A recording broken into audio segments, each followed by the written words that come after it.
ในวันที่26 พฤศจิกายน 2025 นี้ที่กองบัญชาการทหารเมืองเวียงไซทีมข่าวภาคสนามโทรภาพกองทัพได้สัมภาษณ์สหายพันโทวงเพชร คอนสุรินทร์หัวหน้าการทหารกองบัญชาการทหารเมืองเวียงไซ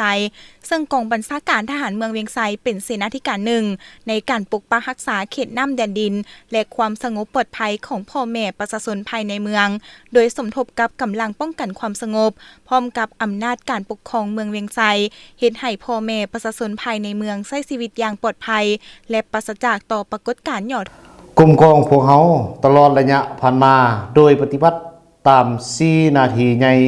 26แผนงานของคณะพักกระทรวงป้องกันประเทศวางออกคณะพักคณะบัญชาพวกเขาได้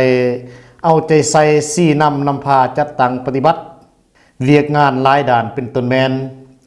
ได้ศึกษาอบรมการเมืองนำพาแนวคิดให้พนักงานนักรบเสื่อมซึมกำแนนแนวทางนโยบายของพรรคกฎหมายของรัฐระเบียบวินัยของกองทัพตลอดระยะผ่านมากลุ่มกองพวกเราสามารถสร้างบ้านปอมันสุหบได้11บ้านกลุ่มบ้านสุหบติดเลียนได้1กลุ่มสร้างครอบครัวและบ้านป้องกันศาสตร์เข้มแข็งได้51บ้านมี3,394ครอบครัวทั้งหมดนี้ก็เพื่อเฮ็ดให้เวียกงานป้องกันศาสตร์อยู่หากฐานท้องถิ่นได้มีความปรับปรุงดีขึ้นเป็นเก่าๆกลุ่มกองพวกเขายังได้นำพาอ้ายน้องเพิ่มพูนผลิตผลปลูกฝังเลี้ยงสัตว์สร้างรายรับเข้ากลุ่มกองโดยนำพาอ้ายน้องทำการผลิตอยู่เขตหนองสูงเป็นต้นปลูกต้นมะเกาต้นกาแฟและเลี้ยงปลาจำนวน4หนองในปี2025นี้สามารถสร้างรายรับเข้าในกลุ่มกองได้ทั้งหมด22ล้าน5แสนกว่ากีบข้าพเจ้าตั้งนาให้คณะพักคณะบัญชาตลอดหอดพนักงานนักรบ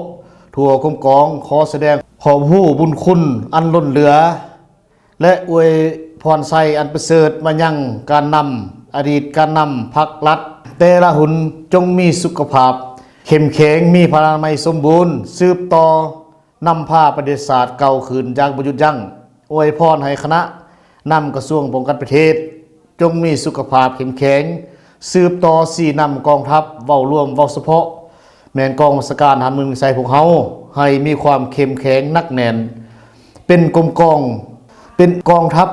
ที่มีแบบแผนทันสมัยเทื่อละเก่าขอบใจ